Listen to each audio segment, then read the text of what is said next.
class. Let's get started to learn about the online teaching and the relationships in distance education. In this part, we'll learn about the types of relationships in distance education, and also we'll learn about the online teaching and the skills for online teachers, and finally we'll learn about the concerns for a new online teacher. In the types of relationships in distance learning, we will learn about two models: the community of inquiry theoretical framework and the student-centered learning relationship. Let's start with the community of inquiry theoretical framework. This framework provides a structure for teachers to design and facilitate an online courses to effectively engage students in active learning and make learning meaningful. The community of inquiry framework is composed of three interconnected presence, as we can see from this slide. So here is the teaching presence, and here is the social presence, and then here the cognitive presence. The social presence refers to the learner's ability to show their social presence online and to view their classmates as real people and to communicate openly online, for example, through a discussion forum or maybe to engage in icebreaker activities so students will get to know each other. Regarding the cognitive presence, it refers to the learner's ability to construct meaning through reflection, social and collaborative activities by engaging learners in storytelling events and exploration and investigation activities.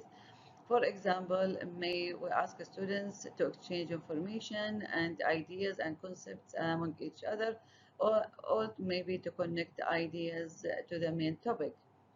Regarding the teaching presence, it refers to the teacher's ability to design, to guide, direct, and facilitate the social and cognitive presence to accomplish the desired outcome for students, such as maybe teachers can engage students in online and offline learning through individual and collaborative activities, such as initiating and guiding the discussion topics. Let's take an example. The main goal, the direct instructions. The objective is to deliver a lecture to explain a complex topic. The technology tools we are going to use is to use the Screencastify to record mini sessions. Another example is the main goal is the discussion, to engage students in a discussion forum, and here we will initiate a discussion or a thread in WordPress or maybe in Moodle. The main goal here is the exploration by encouraging students to research a topic and gather information they find. And here is we are going to ask students to explore the topic and make a research about it, cite the sources of the information, share their findings in the discussion forum in Google Classroom or maybe in any other LMS. Another example is the collaborative task. We will assign students to groups to work on tasks or projects online. We will advise them or guide them to use Google Docs to share documents, and maybe if they want to conduct an online meeting, they can use Google Meet or Zoom or maybe Microsoft Teams. Now let's move to learn about the types of relationships in distance education. These four relationships based on the student-centered learning relationship. The four types of the relationship are the learner-to-teacher relationships, learner-to-learner relationships, learner-to-self relationships, and learner-to-the-content relationships. In the student-centered classroom, the teacher is still the source of the content. The difference, however, here is that when designing for online courses, you as a teacher, you should not ask yourself, what do I want to study or maybe to learn or to teach my kids? Rather, think about of what does your students need to know. The key questions you may ask yourself: am I controlling the classroom discussion only to the degree necessary? Am I allowing opportunities for others to contribute to the discussion? Am I asking enough questions and encouraging participation? Is my inquiry open and honest?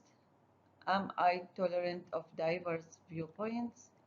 Am I encouraging positive experimentation and generating a culture of optimism? Would I want to be a learner in this classroom? There are many teaching methods that can be employed to build this constructive relationship between the students and the teacher, such as asking questions, maybe brainstorming an idea, engage students in problem-solving activities, engage them in discussion, and also promote students' feedback and comments on their projects or on their assignments.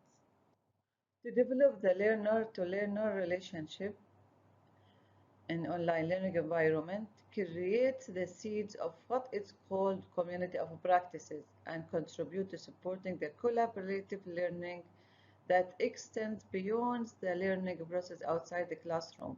So the main key questions that you may ask yourself, am I encouraging interaction among my learners whenever possible? Is the level of learner-to-learner interaction suitable for the content? Have I distinguished between that content the students will best learn from each other and what content the students will best learn from the teacher? Hi, have I modeled how to provide supportive but critical evaluation of works and ideas? Are the assignments that require group work as authentic as possible? Have I provided the student with necessary and sufficient guidance on how to participate in the learner-to-learner relationships? If I were a learner in this classroom, would this classroom dynamics appeal to me? One of the teaching methods to build this relationship is promoting collaborative learning by involving students in the group projects instead of giving a lecture and teaching them the scientific materials, and also provide them guidance for evaluate their peers' work as a way to improve each other's works and to engage and immerse students in a problem-based learning and also in a project-based learning. To develop the learner to content relationships, the key main questions you may ask yourself: is my content presented in the most portable way? Is my content packages so that it can be adopted as a performance support tool in the future? Is my content formatted in the most dynamic and engaging way? Is there diversity in my content selection? Is my content as accessible and available as possible? If I were a learner in this classroom, would the content appeal to me? Shifting the role of teachers of being an expert or a lecturer in the learning space, becoming a trainer and facilitator of the learning process to encourage the learners to develop the skill of self-study and lifelong learner. Among the teaching methods that can be employed to build this relationship are providing video on YouTube and building questions on it to develop higher order thinking skills. Also, you may provide students podcasts related to the material and guiding them to build a mind map for the most important benefits from it. Also, you can provide them digital stories and building open questions on them. And also, many students can contribute to the content production. So you will give students the opportunity to produce, for example, podcast or maybe video individually or in groups. By doing so, you will encourage them to be active participants in the learning process, and in the end, those resources will become valuable resources for both teachers and students as well. For the students, self-relationship is a reflection of what the student has learned in the classroom through his assessment of the learning process and what he has benefited from the lesson, the content, or maybe from the other various activities. The main questions you might ask yourself: am I allowing enough time and space for the learner to process the content? Am I providing sufficient prompts to help the learner build meaning and deliver value from the instructions?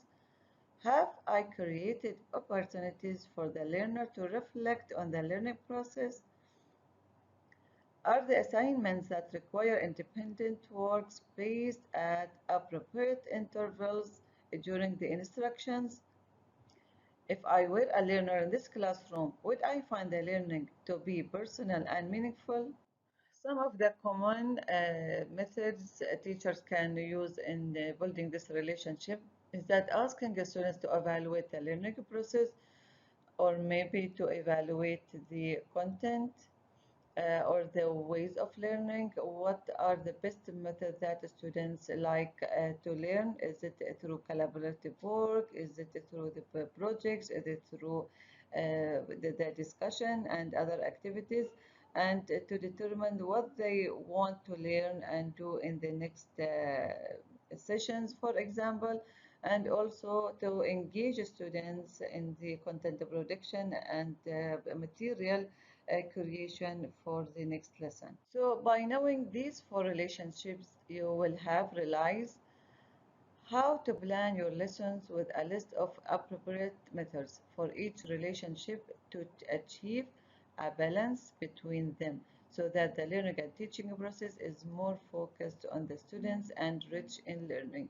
So consider when you plan for online learning or distance learning courses, consider these four relationships and also define the appropriate teaching and learning strategies that support these four relationships, and remember to design your course based on a student-centered learning approach.